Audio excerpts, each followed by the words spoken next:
They say every small town has its ghosts. Ours wasn't haunted by spirits.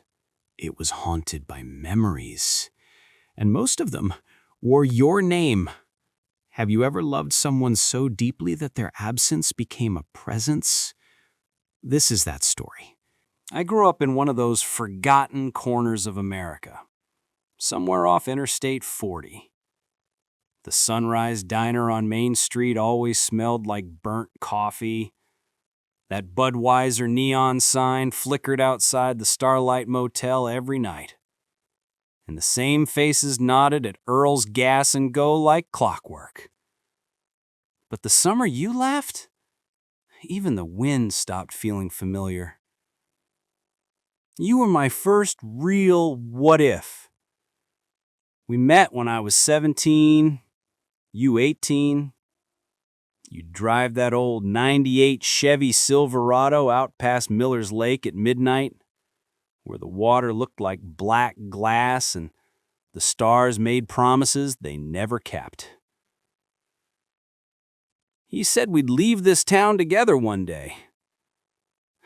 And I believed you. God, I believed you.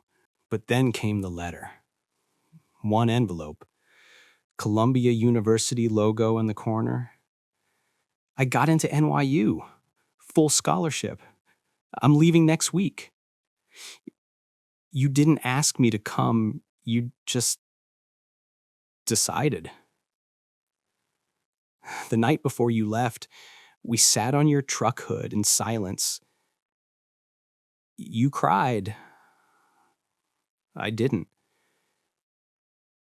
I thought if I stayed strong, maybe you'd stay too. But when morning came, all I had was the echo of your engine fading down Route 5. Years passed. The diner stayed the same. The lake stayed the same. But I didn't. I went to state college, got a job at the Miller County Chronicle. I tried to fill my days with things that didn't remind me of you, but everything did. Every sunset, every song on the jukebox, every summer storm.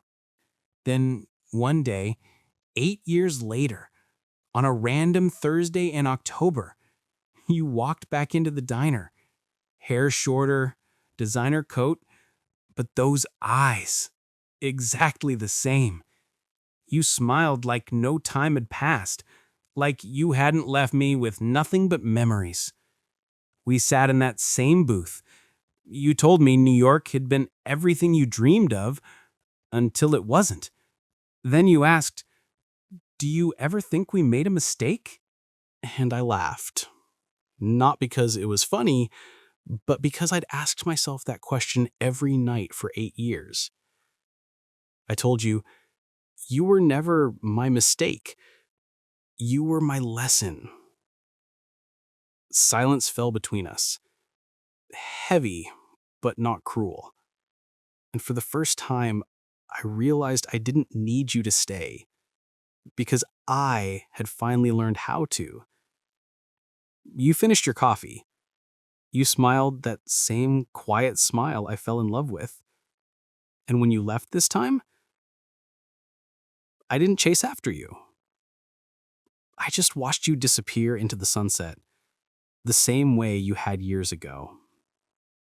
But now, I didn't feel empty. Because some stories don't end when someone leaves. They end when you finally let them go.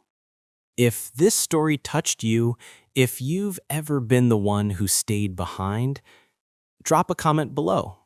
Subscribe for more stories that hit different. And remember, sometimes the greatest love story is learning to love yourself enough to let go.